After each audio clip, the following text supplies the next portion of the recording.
Let's link your Facebook page to your personal profile so your friends and followers can click on it and visit your page from there.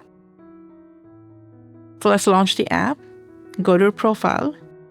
You can either tap on personal details or just go to edit profile and then tap on work to edit this section. Now first, in the place of workplace, you're going to write down the exact name of your Facebook page. And then from this list, carefully choose the exact page because there might be several pages by the same name.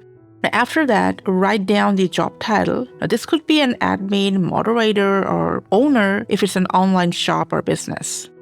Then you can set a start date and an end date if you want. Then, if you want, you can put down the physical location, if it's got any physical location or shop, or you can also put down your current location. So if you're currently running this page, you can select currently work here option. And then you can write down the description if you want.